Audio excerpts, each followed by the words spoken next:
Hey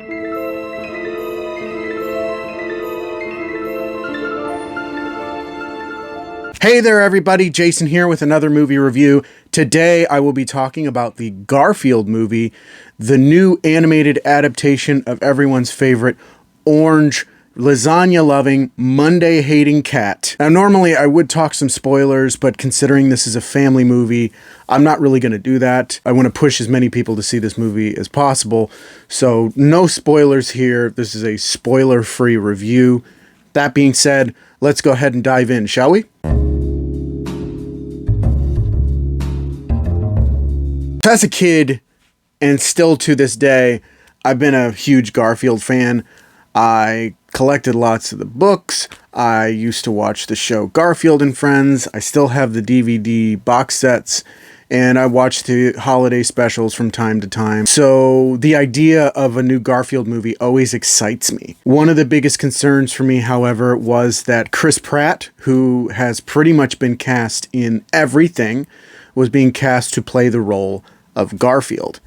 And I gotta say, a lot of people gave him a hard time in the beginning for not really doing much with his voice, but there is a sort of subtle, disinterested monotone to his voice that really works for the character. It kind of reminds me of what Lorenzo Music used to do, except it's Chris Pratt, so he's going to put a little bit more of a zany flair to it, which is fine for an animated movie. One of my favorite characters in this movie is Odie. He doesn't say a lot. In fact, the voice actor mostly just does grunts and mumbles and things like that. But just seeing him kind of floating through the background as he's doing things or putting some elaborate contraption together is one of the funniest things to me. I mean, Odie is the unsung hero of Garfield's world, and this movie really puts him in the light that he always should have been. And I think that's wonderful for this character. Nicholas Hoult plays John Arbuckle, Garfield and Odie's owner, and he plays it in a very timid, squeaky kind of way. He kind of raises his voice a little bit to be a little more high-pitched. It really kind of works for this character. Samuel L. Jackson, playing Garfield's dad, Vic, has a really good dynamic with Chris Pratt, and he's a very interesting and unique character, and it's the interaction between those characters that brings the heart that really keeps this movie grounded and keeps you invested in the story of this movie. There's a lot of other great voice actors in this movie as well, including, but not limited to, Hannah Waddingham as the villainous cat Jinx. You can tell she's having a devilishly good time. She just really puts everything into this character, and she's a lot of fun to watch and just really amusing. Her interaction with her two henchmen, one of course played by Ted Lasso co-star Brett Goldstein.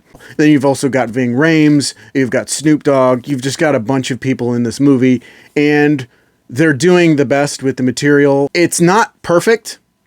There's certainly a lot of product placement, but Garfield is a lazy house cat who just likes to eat everything, so product placement is inevitable. There are some jokes that kind of meander a bit too long. There's an interaction between Garfield and Ving Rhames' character that just really goes on a little bit too long. There's stuff like that that happens throughout the movie, but it doesn't really take you out of it. It's just like, okay, guys, let's just move on. But for the most part, it's really enjoyable. It's a lot of fun. Your kids are going to love it. And if you're a fan of Garfield, you're going to love it too. There's a lot of Easter eggs, a lot of stuff kind of snuck in the background, and a few cameos from characters from Garfield's world. And if you stay to the end of the credits, you'll be left with a very fun treat, especially people who are fans of the comic strip. Overall, I really did enjoy the Garfield movie. I thought maybe some of the jokes meandered a bit too long, and there is a lot of product placement, but for a movie about a lazy, food-hungry house cat, you're going to have some product placement. And because it is more of a family movie, some of the jokes are going to cater more towards kids, and they are going to really enjoy this movie. There's some really great visuals, really good action beats, really solid comedy moments. It's just a good family movie for everyone to gather around and watch, and I really do recommend it. But that is just my opinion. Let me know what you thought of the Garfield movie down in the comments. What was your favorite part? Who's your favorite character? Who do you like more as Garfield, Lorenzo Music, Chris Pratt, or Bill Murray? I want to hear from you. If you enjoyed the video, don't forget to click that like button. You want to see more videos, don't forget to subscribe. Hit that notification bell so you can get updates on all my future videos. You can also follow my social media pages, links down in the description of this video. Thank you so much for watching. I really appreciate it, and I will see you on the next one. Bye.